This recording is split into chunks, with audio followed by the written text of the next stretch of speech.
वराह अवतार की कथा। वराह अवतार भगवान विष्णु के 10 अवतारों में से तीसरा अवतार है।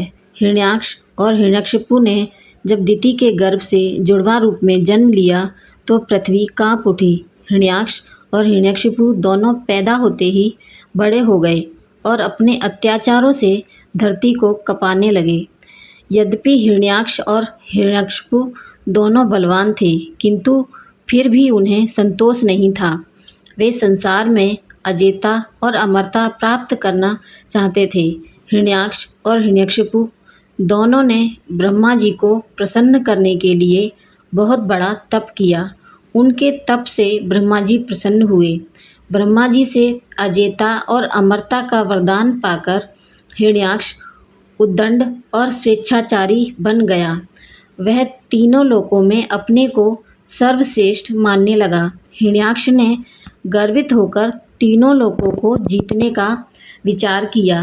वह हाथ में गदा लेकर इंद्रलोक में जा पहुंचा। देवताओं को जब उसके पहुंचने की खबर मिली तो वे भयभीत होकर इंद्रलोक से भाग गए। देखते ही देखते समस्त इंद्रलोक पर हिरण्याक्ष का अधिकार स्थापित हो गया। जब इंद्रलोक में युद्ध करने के लिए कोई नहीं मिला तो हिरण्याक्ष वरुण की राजधानी विभावरी नगरी में जा पहुंचा। वरुण ने बड़े शांत भाव से कहा, तुम महान योद्धा हो और सूरवीर हो। तुमसे युद्ध करने के लिए मेरे पास शौर्य कहाँ है? तीनों लोकों में भगवान विष्णु को छोड़कर कोई भी ऐसा नहीं है जो तुमसे युद्ध कर सके। अतः उन्हीं के पास जाओ, वे ही तुम्हारी युद्ध विपाशा शांत करेंगे। वरुण का कथन सुनकर हिरण्याक्ष भगवान विष्णु की खोज में समुद्र के नीचे रसातल में जा पहुंचा। रसातल में पहुंचकर उसने एक विस्मयजनक दृश्य देखा। उसने देखा एक वराह अपने दांतों के ऊपर धरती को उठाए हुए चला जा रहा है। हिरण्याक्ष वराह को लक्ष्य करके बोल उठा, तुम अवश्य ही भगवान विष्णु हो। धरती को रसातल से कहाँ लिए जा रहे हो? यह धरती तो दैत्यों के उपभोग की वस्तु है, इसे रख दो। तुम अनेक बार देवताओं के कल्याण के लिए दैत्यों को छल चुके हो, आज तुम मुझे छल नहीं सकोगे। फिर भी भगवान विष्णु शांत ही रहे।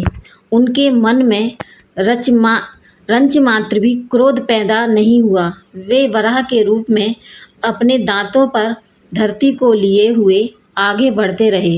हिरण्याक्ष भगवान वराह रूपी विष्णु के पीछे लग गया। उन्होंने रसातल से बाहर निकलकर धरती को समुद्र के ऊपर स्थापित कर दिया। हिरण्याक्ष उनके पीछे लगा हुआ था। अपने वचन वाणों से उनके हृदय को भेद रहा था। भगवान विष्णु ने धरती को स्थापित करने के पश्चात हिरण्याक्ष की ओर ध्यान दिया। उन्होंने हिरण्याक्ष की ओर देखते हुए कहा, तुम तो बड़े बलवान हो। बलवान लोग कहते नहीं हैं, करके दिखाते हैं।